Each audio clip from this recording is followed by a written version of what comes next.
우시아 왕이 죽던 해에 내가 본즉 주께서 높이 들린 보좌에 앉으셨는데 그의 옷자락은 성전에 가득하였고 스랍들이 모시고 섰는데 각기 6 날개가 있어 그 둘로는 자기의 얼굴을 가리었고 그 둘로는 자기의 발을 가리었고 그 둘로는 날며 서로 불러 이르되 거룩하다 거룩하다 거룩하다 만군의 여호와여 그의 영광이 온 땅에 충만하도다 하더라.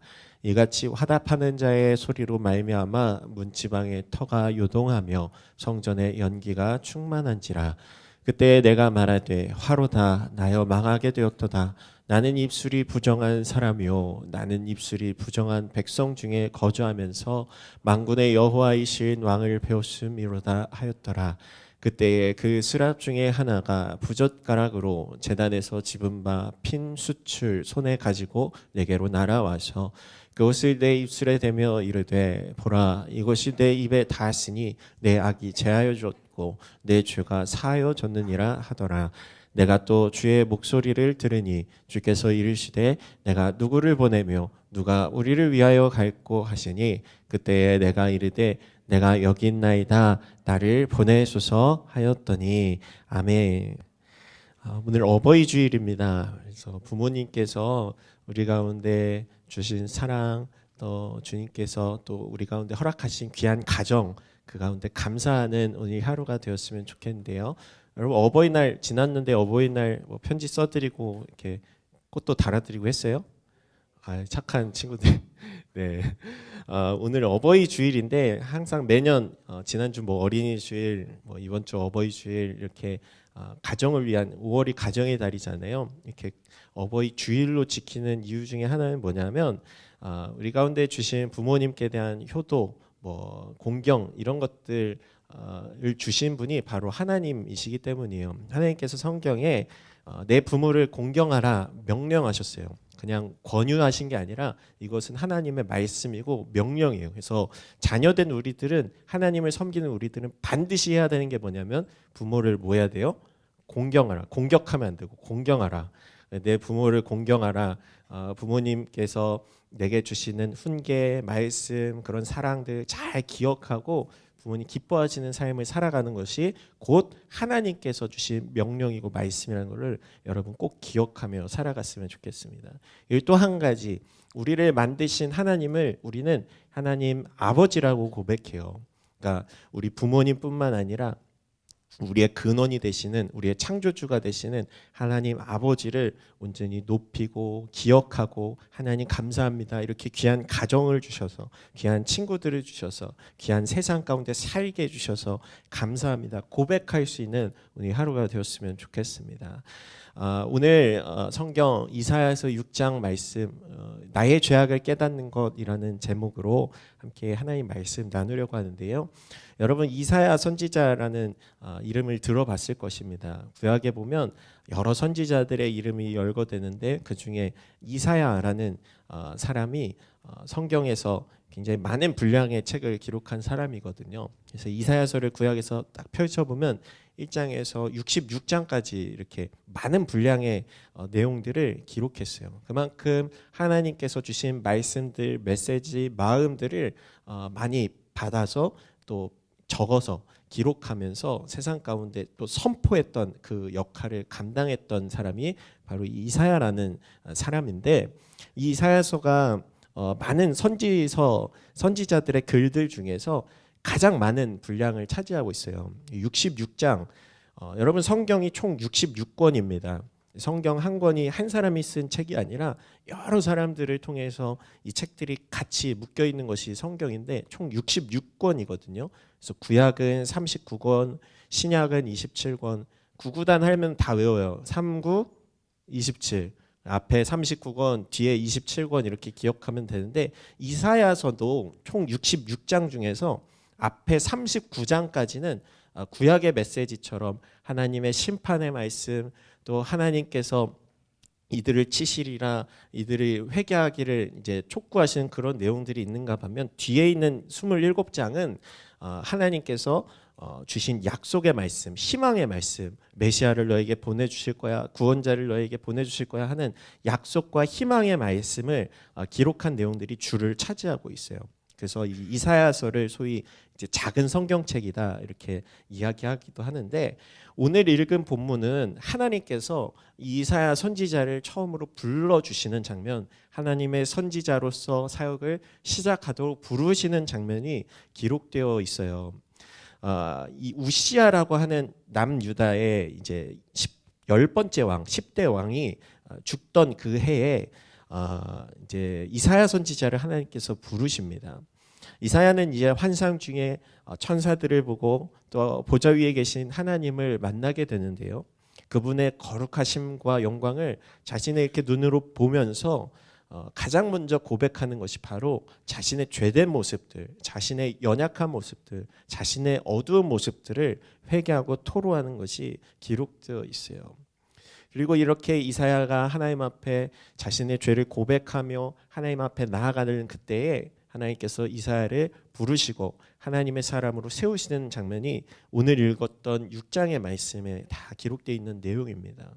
오늘 이 말씀을 통해서 우리를 부르시는 하나님, 우리에게도 하나님 말씀 주시고 우리에게도 하나님이 거룩하신 가운데 만나 주시는데, 그 만나시는 그 하나님의 부르심 앞에 우리가 어떻게 반응해야 하는지 우리 몇 가지 메시지를 함께 살펴보기를 원하는데요. 우리 첫 번째는 우리가 하나님을 만나게 된다면 우리의 죄를 발견하게 된다는 거예요. 이사야 6장 5절 말씀 우리 앞에 우리말 성경인데 같이 읽어보겠습니다. 내가 말했다. 내게 재앙이 있겠구나. 내가 죽게 됐구나. 나는 입술이 더러운 사람인데 입술이 더러운 사람들 사이에 내가 살고 있는데 내 눈이 왕이신 만군의 여호와를 보았으니. 이 구약시대 이스라엘 백성들은 한 가지 어떠한 사상과 믿음이 있었냐면, 하나님께서 너무나도 거룩하시고 너무나도 위대하시고 너무나도 영광스러운 분이시기 때문에 하나님을 만나면 죄된 인간은 죽는다라고 생각을 했어요. 그래서 오늘 이사야 선지자가 이렇게 하나님을 배웁자마자 이렇게 고백하는 거예요. 내게 재앙이 있겠구나. 내가 죽게 되었구나. 아까 읽었던 개역 성경에는 이렇게 돼 있죠. 화로다 내가 망하게 되었도다. 그리고 나서 고백하는 것이 무엇이냐면 자신의 죄된 모습을 토로하기 시작하는 거예요. 나는 입술이 더러운 사람인데. 여러분, 이곳에 앉아있는 여러분들 청소년 시기를 살고 있잖아요. 학교 가면은 요즘 친구들, 저 때도 마찬가지지만 요즘 친구들이 이제 비속어를 안 쓰면은 대화가 안 된다고 하더라고요. 막 이 XX 저 XX 막 이러면서 막 얘기를 하는데 그냥 추임새처럼 막 나가는데, 오늘 이사야 선지자는 뭐 그 정도까지는 아니었겠죠. 그가 입술로 지은 범죄한 죄들, 누군가를 뭐 비난하거나 미워하던 마음들, 은연중에 했던 그 모든 말들을 떠올리면서 내가 입술로 지은 범죄들, 내가 입술로 지었던, 말로 지었던, 혀로 지었던 그 죄악된 것들을 오늘 고백하면서 나는 입술이 더러운 사람인데, 그리고 입술이 더러운 이 사람들 사이에 내가 살고 있는데 내가 왕이신 하나님을 보게 되었구나, 내가 죽게 되었구나, 이렇게 고백하는 거예요. 여러분, 우리가 살고 있는 이 세상은 정말 죄악이 가득한 세상입니다. 너무나도 많은 죄악, 만연한 죄악 가운데 살고 있기 때문에 뭐 이 정도가 죄야라고 싶을 정도로 우리는 여기고 살고 있는 거예요. 아까 얘기했지만 비속어 쓰고 막 누군가를 험담하고 하는 것들이 너무나도 당연해지는 세상을 살고 있기 때문에 이게 죄라고 여겨지지도 않는 시대를 우리가 살고 있죠. 어제 어떤 기사를 봤는데 이제 MIT 연구진이 이런 발표를 했대요. 이제 AI가 요즘 굉장히 큰 화두가 되고 있잖아요. 이 AI가 갖고 있는 지식과 그 어떤 데이터들이 다 사람들이 사용하는 그 지식과 또 언어들이 이제 기반이 되어서 만들어지는데, 이 AI도 속임수, 사기, 심지어는 죽은 척까지 한다고 하더라고요. 그래서 어떤 뭐 게임이나 이런 상황 속에 AI를 투입시켜서 막 그 AI가 하는 사용하는 언어들 또 혹은 전략들, 이런 것들을 막 분석해 보면 중간중간에 막 사람들을 속이기도 하고 또 사기를 치기도 하고, 자신의 어떤 주식이나 이런 데도 AI가 많이 들어가거든요. 그러면 더 주가를 내가 손해 보지 않기 위해서 죽은 척을 하고, 또 이제 채팅을 하면 나 지금 통화 중이어서 바쁘니까 다음에 하겠습니다. 이런 식으로 막 핑계를 대기도 한다고 하더라고요. 그러니까 이 빅데이터 어떤 기반으로 하고 있냐면 거짓된 사람들의 어떤 큰 빅데이터를 이미 기반으로 하고 있기 때문에 이것을 학습한 AI도 거짓과 속임수, 사기 이런 것들을 아무 거리낌 없이 저지르고 있다라는 것입니다. 우리가 이처럼 죄된 세상, 너무나도 만연한 세상 가운데 나의 이득과 나의 이익이 어쩜 나의 유익을 위해서는 서슴없이 그 죄악들을 행하는 이 시대, 심지어는 그것이 죄인지 인지하지도 못하는 이 시대를 우리가 살아가고 있는데 사실 하나님 보시기에는 우리가 하는 말 한마디, 또 우리가 품는 작은 생각들, 우리의 마음까지도 하나님 앞에 거룩하지 못하다면 아주 작은 그것조차도 하나님 앞에서 죄악이 된다는 거예요. 오늘 이사야 선지자는 거룩하신 하나님 앞에 섰을 때 비로소 내가 아무 거리낌 없이 해왔던 그 작은 말들과 행동과 죄된 마음까지도 다 하나님 앞에 지었던 죽어야 마땅한 죄라는 것을 깨닫게 됩니다. 진정 하나님을 만나는 사람들은 내가 얼마나 그동안 추악한 죄인이었는지 스스로 내 안에 선한 것이 하나도 없다라는 그런 존재라는 것을 깨닫게 되는 것이 바로 하나님을 만난 사람들의 특징이에요. 오늘 사도 바울 디모데전서에 이렇게 고백하고 있는데요. 하나님에 대해서 예수 그리스도에 대해서 증거하고 전하던 그가 자신에 대해서 어떻게 소개하고 있냐면 죄인 가운데 내가 가장 악한 사람입니다. 이렇게 고백해요. 개역 성경에는 이렇게 얘기해요. 내가 죄인 중에 괴수로다. 괴물과 같은 존재다. 이렇게 표현하고 있는 거예요. 이처럼 하나님을 진실로 만난 사람들은 내 지난날의 모든 과거에 지었던 죄악과 품었던 모든 죄된 생각과 마음을 다 토로하고 발견하게 되고 하나님 빛 되신 주님이 내 영혼을 조명할 때 내 안에 감추어져 있던 모든 더러운 것들이 밝히 드러나 보여지게 되는 그 일들을 체험하고 경험하게 된다는 것입니다. 그 두 번째는 하나님을 만나게 되면 나의 그 죄, 더럽고 추악한 모든 죄를 용서받게 된다는 거예요. 6절과 7절 말씀 우리 같이 읽어보겠습니다. 그러자 스랍들 가운데 하나가 제단에서 불집게로 집어온 불붙은 숯을 손에 들고 내게로 날아와서 그것을 내 입에 대고 말했다. 보아라, 이것이 내 입술에 닿았으니 내 죄는 사라졌고 내 허물은 덮어졌다. 하나님께서 천사를 보내셔서 스랍 천사를 통해서 이 제단에서 불집게로 숯불을 하나 집어와서 입으로 지은 그 이사의 고백 앞에 입술에 그 숯을 대는 거예요. 엄청나게 뜨거운 그 숯을 대면서 이렇게 말하는 거예요. 보아라, 이것이 내 입술에 닿았으니 내 죄는 사라졌고 내 허물은 덮어졌다. 자신의 죄를 깨닫고 스스로 죄인됨을 고백하는 이사야의 죄를 하나님께서 오늘 용서해 주고 계신 거예요. 천사를 통해서 내 죄를 없이 하겠다. 내 죄는 사라졌고 내 허물은 덮어졌다. 결코 용서받을 수 없었던 죄인된 우리들도 마찬가지로 우리가 하나님 앞에 우리의 죄를 토로하고 고백하면 하나님은 우리의 죄를 없이 여겨주시고 우리의 지난날의 모든 죄악을 깨끗하게 모든 허물들을 덮어주시는 분이라는 것을 우리가 기억해야 합니다. 그런데 결코 용서받을 수 없는 사람이 있어요. 그 사람은 어떤 사람이냐면 하나님께로 나아가지 않는 사람들이에요. 하나님께서 너 나를 찾으면 나를 만나면 내가 용서해 줄 거야. 그 모든 구원의 문을 활짝 열어두시고 우리를 기다리고 계신데 그 음성에 반응하지 않고 가만히 그 죄를 가지고 있는 사람들은 결코 용서받을 수 없는 거예요. 예수님께서 이 땅에 오셨을 때 그래서 이렇게 말씀하세요. 요한복음 14장 6절에 나는 길이요 진리요 생명이니 나를 통하지 않고서는 누구에게로 올 사람이 없대요. 아버지께로 올 사람이 없다. 예수님을 통해서 우리가 아버지께로 나아가는데 아버지께로 나아가는 이유가 무엇이냐면 바로 우리 하나님 아버지께서 우리의 죄를 용서해 주시고 우리의 지난날의 모든 것들을 깨끗하게 여겨주시고 하나님 자녀로 삼아주시는 분이시기 때문이에요.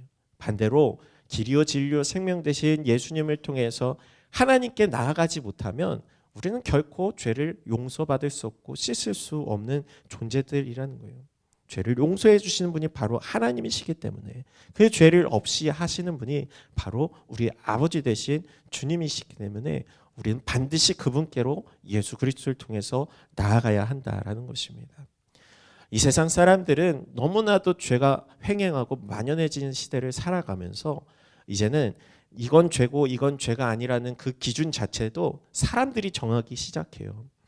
요즘 뭐 동성애나 이런 이슈 때문에 교회들이 많이 이제 힘들어하고 있는데 그 기준 자체도 이미 하나님께서 다 정해주시고 말씀해 주셨는데도 불구하고 사람들이 마음대로 해석하고 뭐 동성애뿐만 아니라 모든 세상의 죄가 그렇습니다.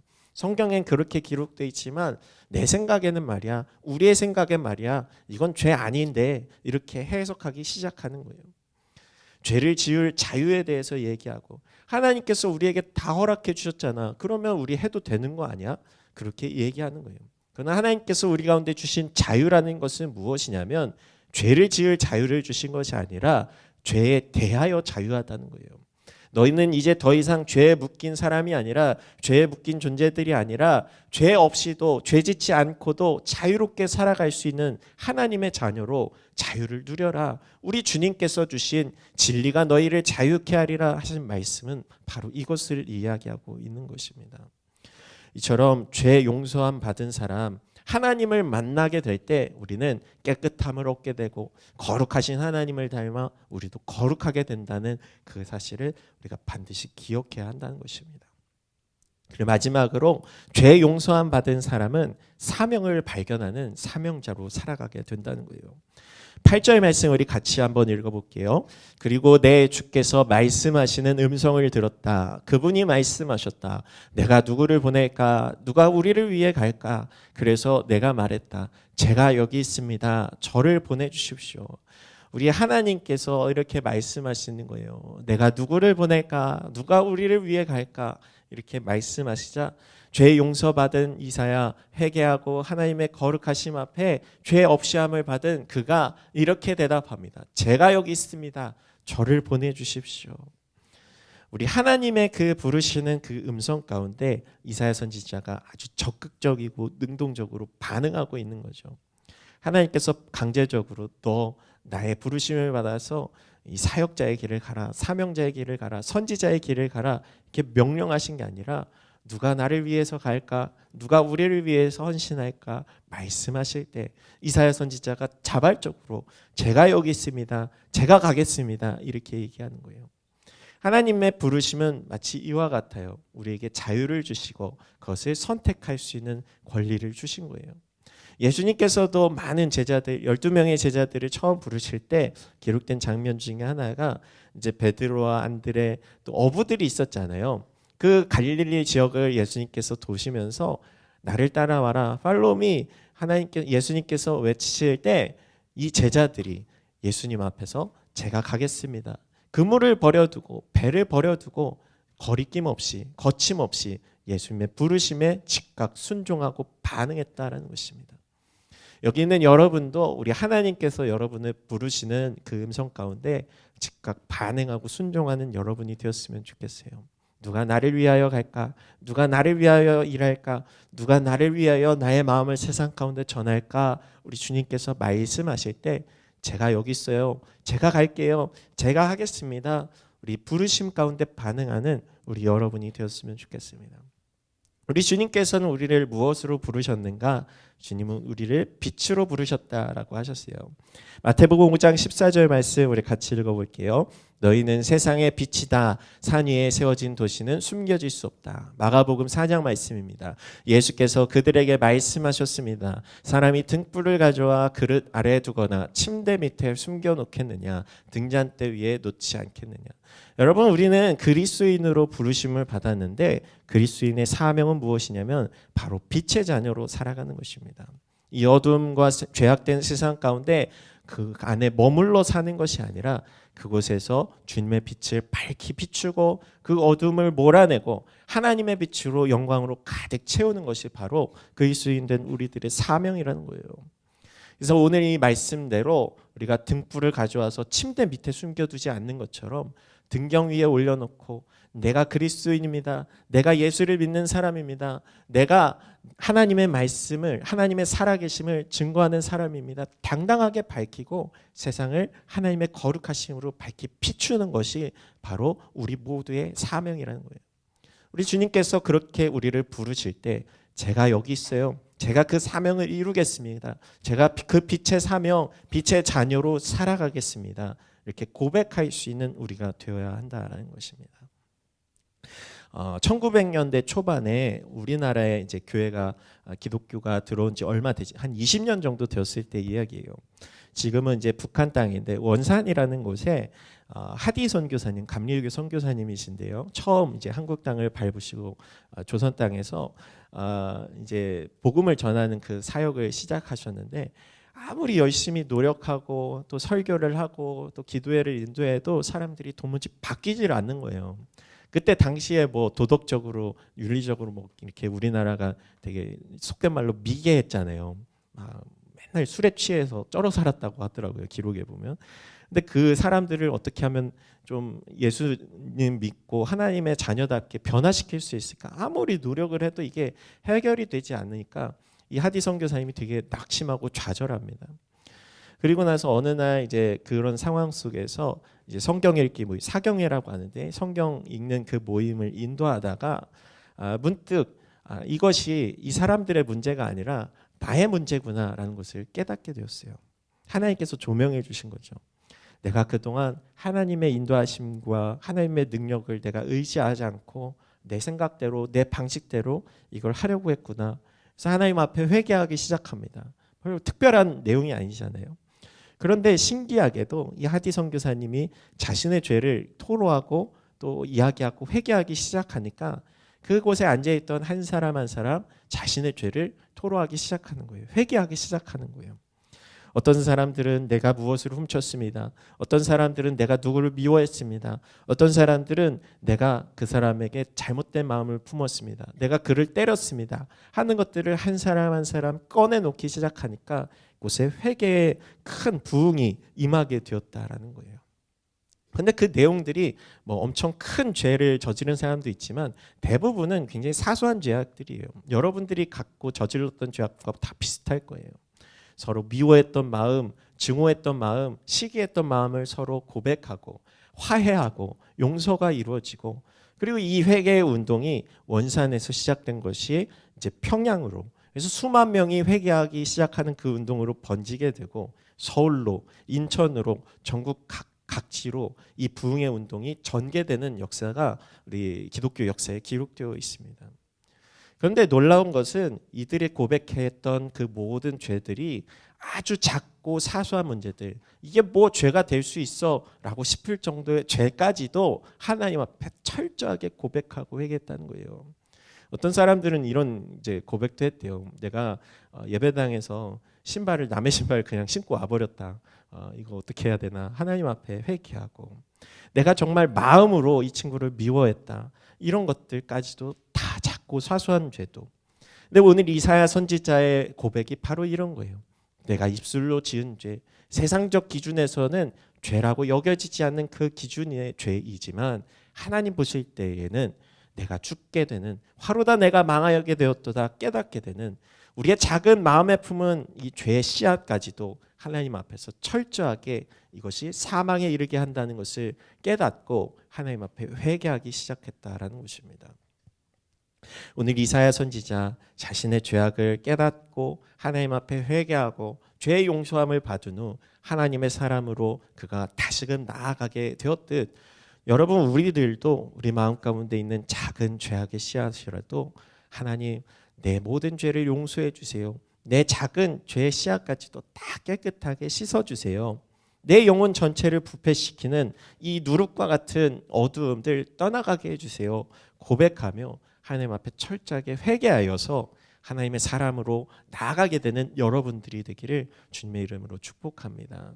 그래서 하나님의 부르심에 내가 반응하여서 제가 가겠습니다. 제가 하나님 나라를 위해서 달려가겠습니다. 믿음으로 나아가는 여러분들의 믿음이 되기를 우리 주님의 이름으로 축복합니다. 우리 고백하겠습니다. 나는 하나님의 부르심을 받은 하나님의 거룩한 사람입니다. 날마다 이것을 기억하고 거룩한 하나님을 닮아 나도 거룩하게 살겠습니다. 고백할 수 있는 우리 드림교회 중등부가 되기를 우리 예수님의 이름으로 축복합니다.